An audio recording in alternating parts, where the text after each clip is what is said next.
جی تو ویلکم آپ سب کو. آج ہماری اس سیریز کا کوئی 8واں 10واں شاید لیکچر ہے. آج جو اس کا لے آؤٹ بنایا ہے لیکچر کا وہ یہ ہے کہ ہم 3 منٹ کے لیے ریکیپ کریں گے پچھلے جتنے لیکچرز ہمارے ہوئے، ان میں ہم نے کیا ڈسکس کیا، ہم یہاں تک کیسے پہنچے، یہاں جس پوائنٹ پہ اب ہم ہیں، اور آگے سے ہماری جو جرنی شروع ہونے والی ہے نئے لیکچرز کی. اور ہم امید کرتے ہیں کہ ان لیکچرز کے بعد سننے والوں کا ویژن جو ہے زندگی کا وہ بدل جائے گا، اور اس میں جو کانٹینٹ ہے آپ کی توجہ اگر اس پر رہے گی تو اس سے جو زندگی کو دیکھنے کا ایک ایٹیٹیوڈ ہے اس کے بدلنے کی بہت امید رکھتے ہیں. تو اس کا ریکیپ یہ ہے کہ ہم نے فرد کے بارے میں بات کی. آغاز میں ہم نے کہا فرد کنسٹرکٹ کیسے ہوتا ہے، یعنی انڈیویجول سائیکالوجی جو ہے، آپ کی سائیکی جو ہے بحیثیت ایک فرد کے، وہ کنسٹرکٹ کیسے ہوتی ہے. اس کے بعد ہم نے اس بات پہ اتفاق کیا اور ہم نے اس کو ثابت کیا اپنے اتھارٹیز سے، اور اپنی جو یہ لفظ کی جو ایک سائنس ہے اس میں، کہ انڈیویجول ہماری ایک لیٹن زبان کے لفظ انڈیویجوالس سے نکلا ہے، جس کا مطلب یہ ہے کہ وہ تقسیم نہیں ہو سکتا، یعنی انڈیویزیبل، این اینٹیٹی وچ از انڈیویزیبل. تو ہم نے یہ دیکھا کہ یہ اور فرد جو ہے ریالٹی میں وہ فریگمنٹڈ ہے، وہ ڈیوائیڈڈ ہے. حالانکہ اس کی ڈیفینیشن یہ ہے کہ وہ ڈیوائیڈڈ نہیں ہوگا، لیکن اس میں تعصبات ہیں، اس میں مذہبی تفریقیں ہیں، اس میں آئیڈیولوجیکل ڈفرینسز ہیں. تو یہ ساری چیزیں جو ہیں یہ مل کر جو تھیں ہم نے ان کو ڈسکس کیا. ہم نے پھر پرسنالٹی کو ڈی کنسٹرکٹ کیا کہ پرسنالٹی ہم جو سمجھتے ہیں کہ جن عناصر سے مل کر ایک شخصیت بنتی ہے، کیا ان کو رفتہ رفتہ بغور ان کا مطالعہ کر کے تو کیا وہ واقعی آپ کے سمجھیں کہ آپ کی فطرت کا، آپ کی کانسٹیٹیوشن کا ایک حصہ ہیں، یا کہ ان کو رفتہ رفتہ ڈراپ کیا جا سکتا ہے. تو یہ ڈی کنسٹرکشن ہم نے کی پرسنالٹی کی. چنانچہ یہ سب کرنے کے بعد ہم نے وہ فرد دریافت کیا ہے، وہ جو کہ ہماری پوری ہیومن موومنٹ، جو انسانی پوری سوسائٹی ہے، اس کا جو بیسک کیریکٹر ہے. یعنی اگر ہم نے اس معاشرے میں ایک فعال کردار ادا کرنا ہے، اور اگر اس معاشرے کو یا اس دنیا کو ہم نے کوئی نہ کوئی اس پر اپنا اثر چھوڑنا ہے جو کہ مثبت اثر ہو، تو وہ شخص کون سا ہونا چاہیے؟ کیا اس کو تعصبات سے بھرپور، تفریقوں سے بھرپور سائیکی لے کر چلنا چاہیے، جو کہ ہم دیکھتے ہیں کہ لوگ چلتے ہیں، اس سے جو نقصانات ہوتے ہیں وہ بھی آپ کے سامنے ہیں. چنانچہ جو ایک افیکٹو انڈیویجول ہے، یا جس کو کہیے کہ ایک کنسٹرکٹیو انڈیویجول، وہ کیسا ہے؟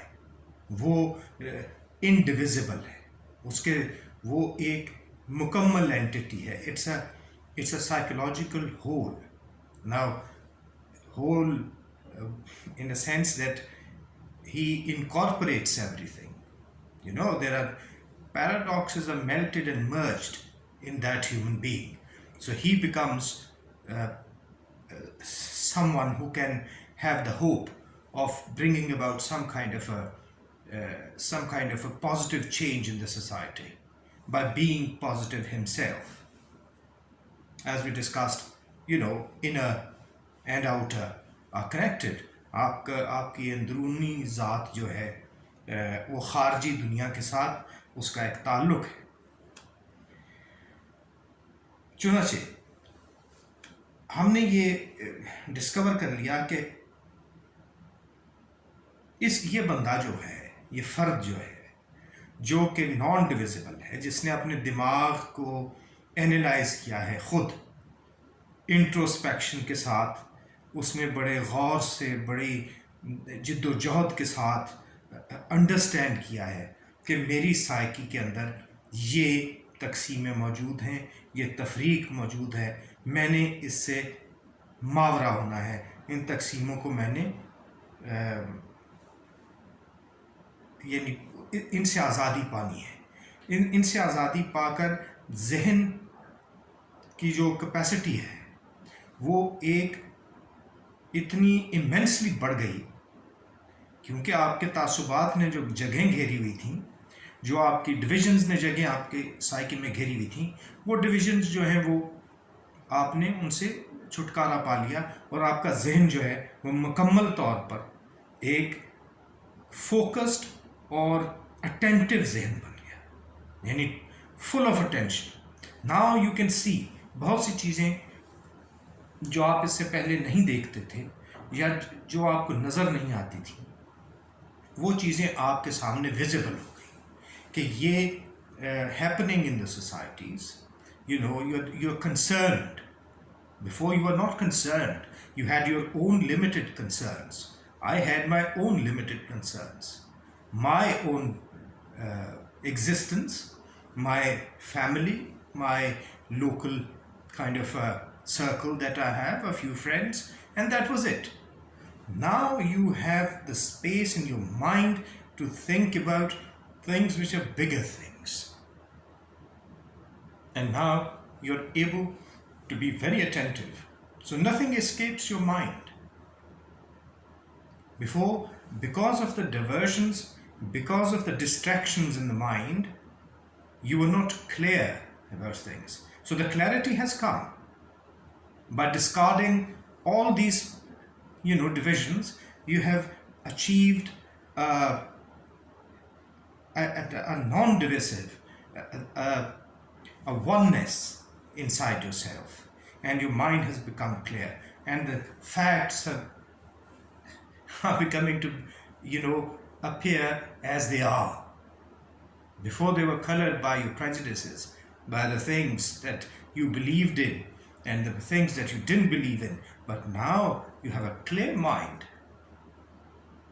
Like cleaning the mirror, when you clean the mirror, you can see the reflection very clearly. So now your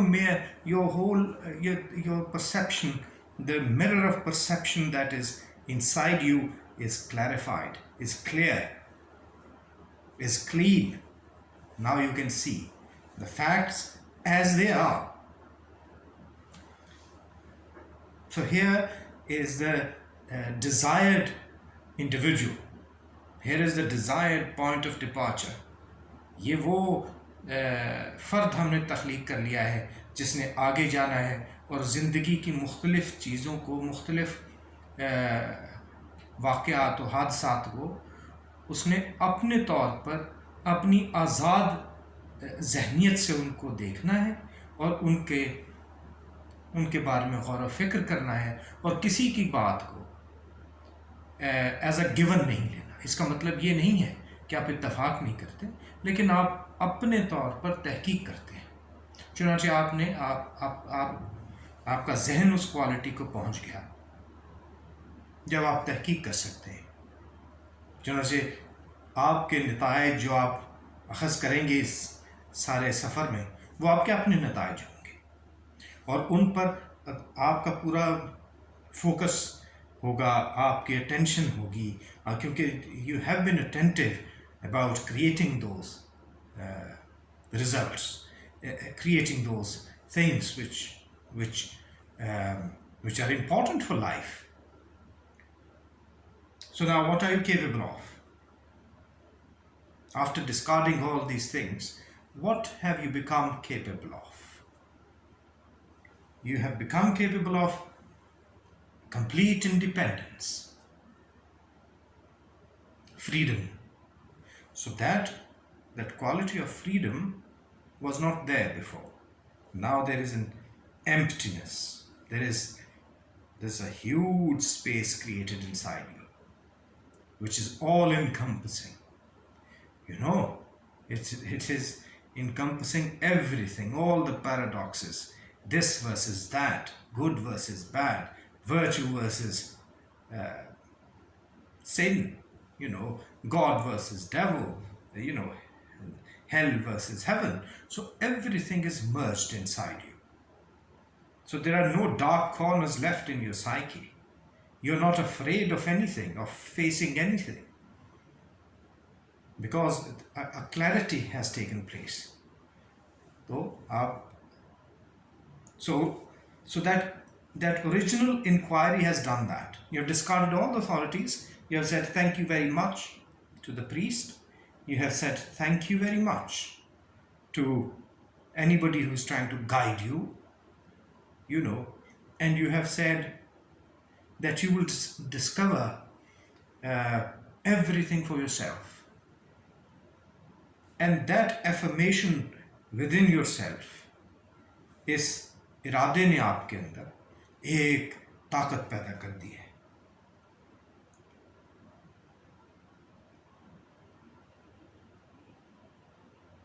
So we have seen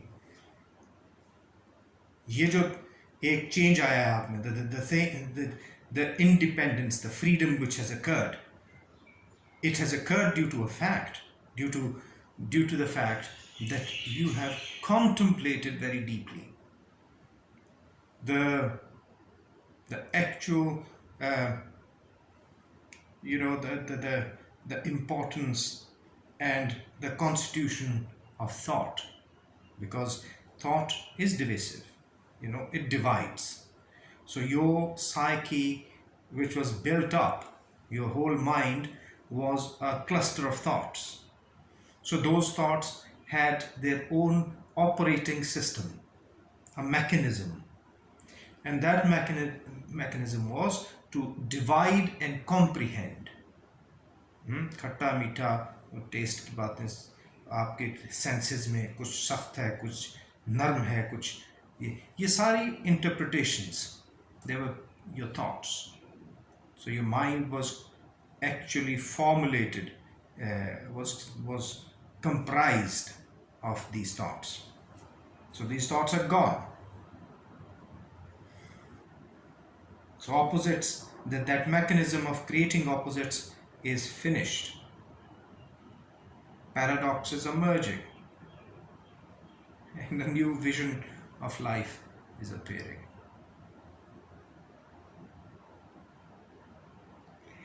And you have seen for yourself for the first time that this division, this working mechanics of your thinking mind, that the thought that was the mechanism of your mind, that mechanism was division.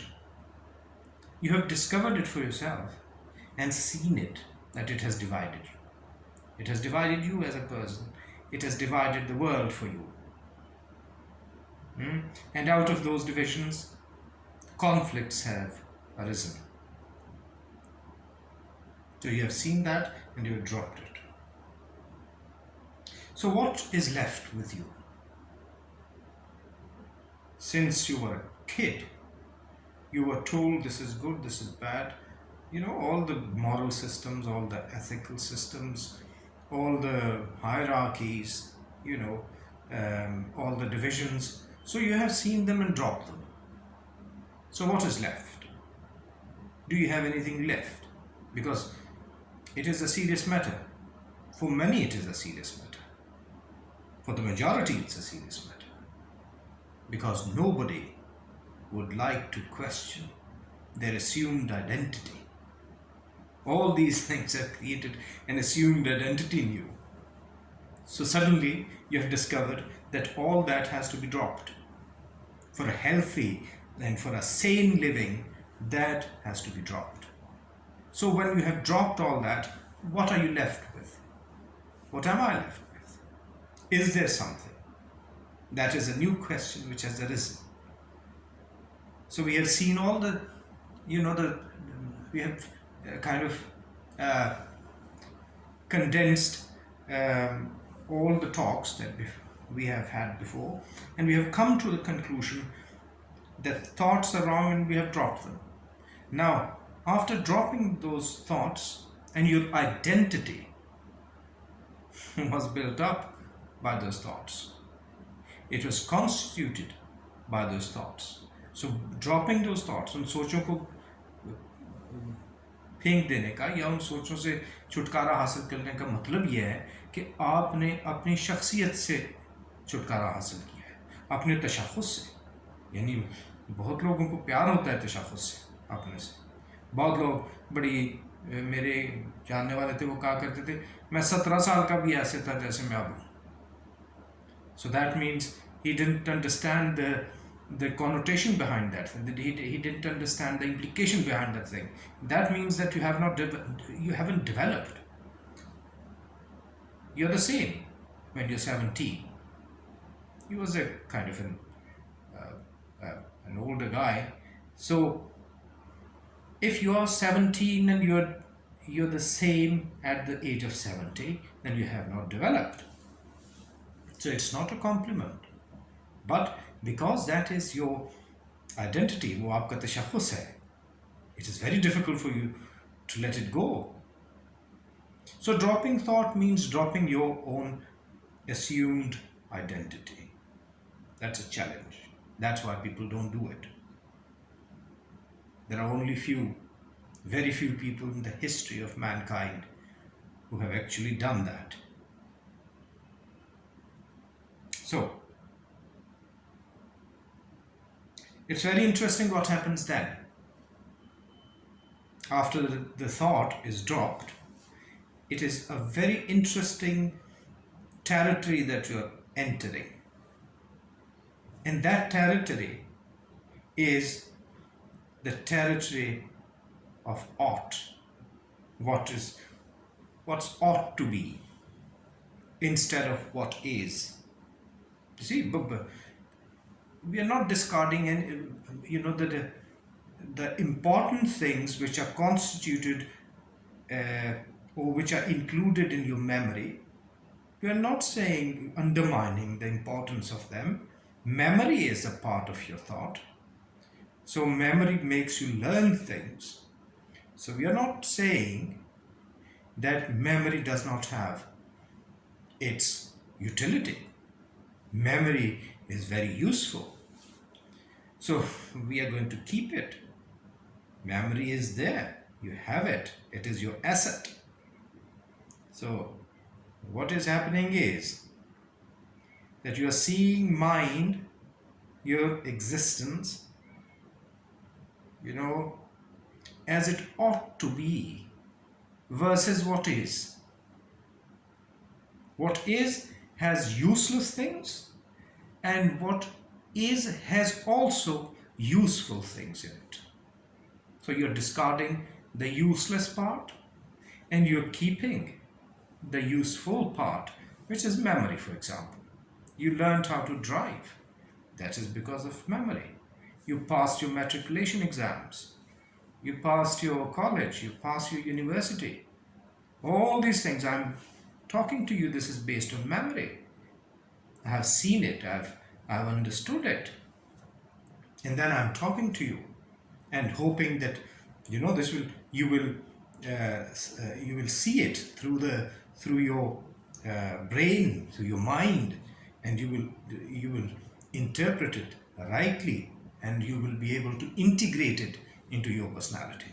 That is the function of the memory. So that is good. So you have entered, after you have dropped the thought, you have entered a completely new territory, which is an unexplored territory. It is a territory which is called the uncharted territory. Uncharted. Nobody has been there. You haven't been there. It's a new place. So you're seeing it. What is and what ought. So I notice a lot of things I've noticed this thing that I have got friends who are religious friends, and I've got friends who are very liberal friends, and I keep observing them both. And I see in them that, there are two paradigms, basically, two dichotomies, and which are not actually dichotomies, which are not, for example, the people who say science is the ultimate, and they totally have no regard for religion. They have no regard for for anything which is spiritual. So how I am interested in knowing, but this is very much connected with what we are talking about. The base is very important. When a building is built, I would like you very respectfully, I would put it to you that building the foundation of a building is more important and more time consuming than building the walls and the roof and all that. So the foundation is the main thing. So we are going to first make this foundation very clear and very strong, that what thought is and the state of things as they are now, before going into ought. Obviously it will at some stage be a very parallel thing. We will talk about ought and is, some at the same time. But first we are going to talk about how it happened. So I was interested in knowing. I had friends who were religious, I had friends who were very liberal. So both had, although they were intelligent, educated people, they never fought. We had wonderful time together. But the dichotomy was there. So the religious people would not accept what the scientific minded people were saying, because to them science was the ultimate. So the religious people, they were apart from them. So what actually happened? I want to tell you something about it, a little bit historical, but this is what happened. So when, in Europe, church ruled whole of Europe, when Holy Roman Empire जिसको कहते हैं. So what happened was that, it was a very cruel system. Church was everything. आपने फिल्मों में देखा होगा, आपने सुना होगा, किताबों में पढ़ा होगा. वो तो इस तरह प्रीस्ट जाते थे, जो क्रिश्चियन प्रीस्ट थे, वो लोगों को पकड़ के जिसके साथ कोई खराबी होती थी उसको पकड़ के चौक के अंदर उसको जिंदा जला देते थे. It was so bad. Killings were very normal. They used to kill in the name of religion. So it was quite natural that, people after a certain period of time, if I remember correctly, so yes, exactly. So 962 AD से लेकर 1806 AD तक, यानी 962 ईस्वी से लेकर 1806 ईस्वी तक Europe के ऊपर चर्च की हुकूमत रही. उस दौर में, उस वक्त में देखें कितने साल बनते हैं, 900 साल के करीब, 900 से भी शायद. बहरहाल उस वक्त के दौरान उन्होंने इतना जुल्म ढाया पूरी सोसाइटी पर कि कुछ ना कुछ तो उसका रिएक्शन आना ही था. सो यहाँ तक कि उन्होंने किताबें जलाई, आपने सुना होगा, उन्होंने लिटरेचर तबाह बर्बाद कर दिया. उन्होंने लोगों की मुआशरती ज़िंदगी, लोगों का बेचारों का अच्छा खासा, यानी आप समझें कि वो पूरा एक एक उन्होंने क़यामत ढाई अच्छी तरह से। अच्छा, अब इसके खिलाफ एक कुछ ना कुछ तो होना था ना। आपको याद है होली इंक्विजिशन उसको कहते थे। Holi inquisition was this, that the priest, the church would appoint a certain committee and they would say, he is guilty and he's not guilty. And so the punishments were very, very harsh and they carried them out. And so some kind of reaction had to come. So the reaction actually came to those atrocities in मजालिम के खिलाफ। जो reaction पैदा हुआ waste के अंदर, वो that was this non-biblical and very much against the religion kind of movement. उसमें वो they call it enlightenment and renaissances, all that, all those things which were anti-religion. So all the ये जो concept था anti religious का, उसने science को religion का मुतजाद बना दिया। वो इस तरह से कि उन्होंने कहा कि scientifically proven thing is acceptable and non scientific thing which is belief, obviously, faith and belief, how can you prove that? But saying that it has nothing, it has no importance in human life or in the construction of human psyche, that is quite a wrong thing to say. Because इंसान मैंने कुछ लिखा भी था, शायद कुछ दोस्तों के जहन में भी हो, कि मिथोलॉजी जो है, इंसान ने मैथोलॉजी के अंदर कई मिलियन साल गुजारे हैं, और ये जो आपकी रैशनल एज है या रैशनैलिटी की जो एज है, वो तो maximum I think 200 years, 250 years maximum that you have come into this age of rationality. So to say that this age of rationality, which is age of science, has it has to take over the whole of the psychological segment of humanity, which has been created over millions of years, millions of years. And this 200 years of rationalization or 200 years of scientific knowledge is going to discard all that. That is just not possible. So somehow both things have to be incorporated. And this is how, many answer will come clearer to people and to the experts. There was a psychiatrist, if you know, Carl Jung. He was an Austrian, and he and Freud worked together.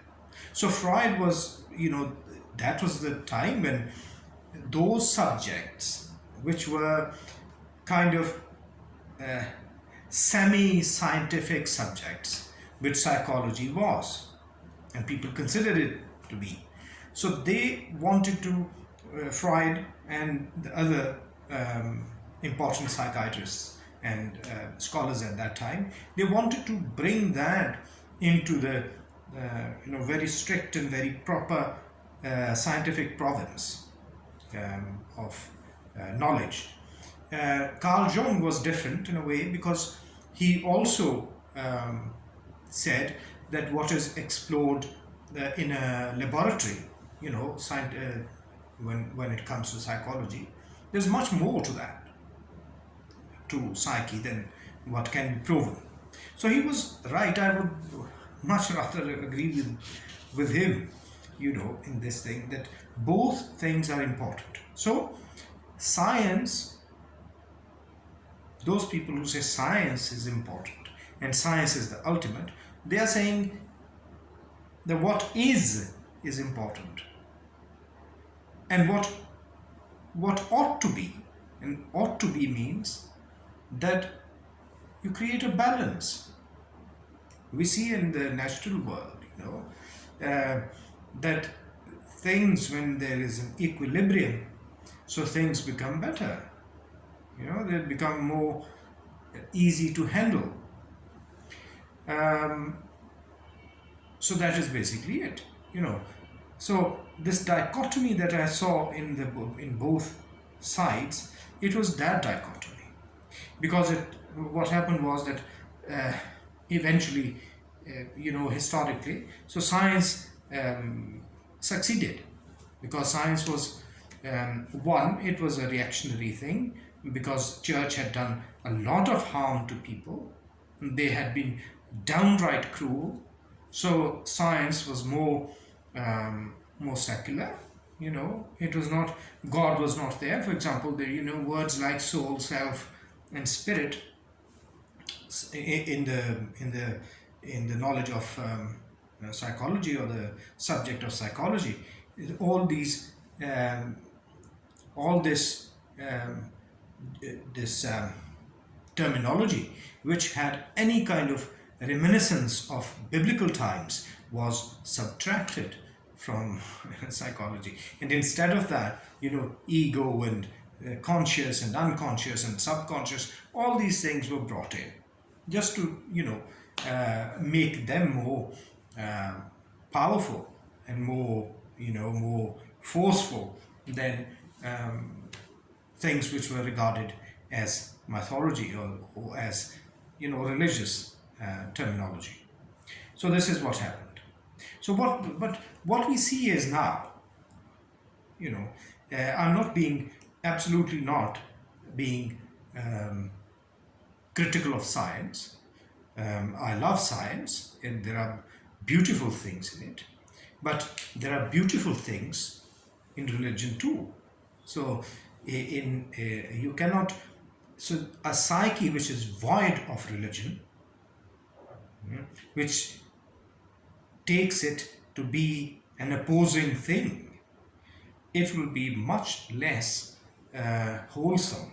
It would have much less equilibrium between the two. There's a creative side to you which works on the art kind of a territory, which works on the art principle of your mind. And then there is a scientific, rational side of your mind, which acts on is, which is provable fact. So creating an equilibrium in both is and art is most important to create a wholesome individual. So I would say that there are mental um, ailments, for example, where science has done marvels. I would say, antidepressants. If somebody is depressed, or has anxiety, or has stress, or has some kind of a horrible disease, like yeah, you become mentally unstable in any way. So the medications are important. So scientific analysis of the disease is extremely important to bring about some kind of betterment. And but discarding the importance of prayer, for example, praying for, not asking the priest to come and pray for me, that is something else, but praying in a sense that being meditative, being try to listen to your own heart, and try to be one with whatever is happening inside you. Try to see the inner happening within yourself. That could be through meditation, that could be through various kind of exercises, and we will talk about meditation very thoroughly in a later talk. But today it was important to say that science and religion, they're not opposing powers.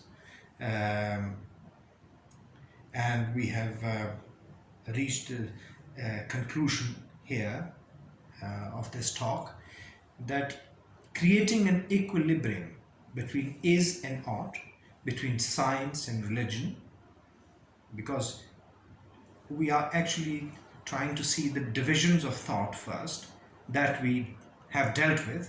पहले तो हमने तकसीम, जो सोच तकसीम करती है, उसको देखा, फिर उसको देखा कि क्या ये तकसीम जो है वो ड्रॉप की जा सकती है. अगर की जा सकती है तो उस ड्रॉपिंग के साथ, थॉट के ड्रॉपिंग के साथ आपकी आइडेंटिटी भी गिर जाती है ना, because your identity is the creation, your persona is, now again Carl Jung's terminology, persona is dropped, and your personality is dropped. So what is left? So is there something beyond thought? So we discovered is and ought.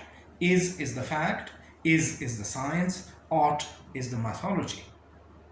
So whichever, I think mythology has an important role in the human mind, human psyche. So somehow, but science is also in a very short time has asserted its value, and we are not escaping that value. But we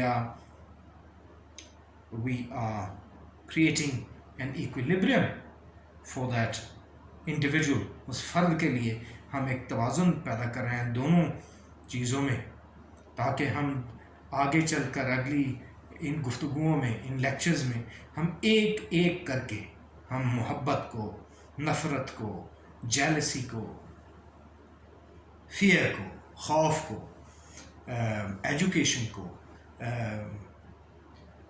environment को, तकसीम को, मुल्क की तकसीमों को, ज़ुबानों की, इन सब पे जब हम बात करेंगे तो उसके लिए हम फ़र्द को तैयार कर रहे हैं. यहाँ तक पहुँचे हैं कि फ़र्द में थॉट को जब ड्रॉप किया जाता है, then comes the is and ought division. So we have dealt with that neither is most important and neither is worthy of saying that this is it. Both are connected, both can be connected, and once they're connected, an equilibrium will be created. And a balanced man is always a person who has an equilibrium in him, in his personality. So that is the most important thing. Let's meet again, and it is absolutely wonderful to have you as the audience. Amazing. I'm very sorry, I must say one thing. आगाज़ इस बात, और शायद मैं इस बात को repeat कर रहा हूँ कि उर्दू को हमने कहा था कि उर्दू में हम बात करेंगे, लेकिन क्योंकि फ़्लो ऐसा है कि अंग्रेज़ी में हमारी अथॉरिटीज़ भी ज़्यादा अंग्रेज़ी से आती हैं, हमने लिखी हुई भी चीज़ें अंग्रेज़ी में हैं, कुछ अंग्रेज़ी कुछ कंसाइज भी होती है, और जो हमारी टारगेट ऑडियंस है वो माशाल्लाह पढ़े लिखे लोग हैं, उर्दू भी जानते होंगे, अंग्रेज़ी भी जानते होंगे. तो इसलिए मैं कंफर्टेबल महसूस करता हूँ, और मैं माज़रत चाहता हूँ अगर बहुत सी चीज़ें कई दफ़ा ज़बान की वजह से जो कई दोस्तों को समझ ना आती होंगी, लेकिन वो अगर कमेंट करेंगे इस पे जब भी ये आएगा, तो कोई सवाल जवाब का सिलसिला किसी न किसी तरीके से शुरू करेंगे, तो क्लैरिटी मज़ीद मैं कोशिश करूँगा कि उनके सवालात के जवाब दूँ और ज़्यादा क्लैरिटी उसमें पैदा हो जाए. तो थैंक यू वेरी मच. हम दोबारा मिलेंगे और किसी और नए टॉपिक पे यहाँ से आगे डिस्कस करेंगे कि इज़ एंड ऑट के बाद अब क्या. तो बारी बारी हम चीज़ों को लेकर उन पर गुफ्तगू करेंगे. बहुत शुक्रिया.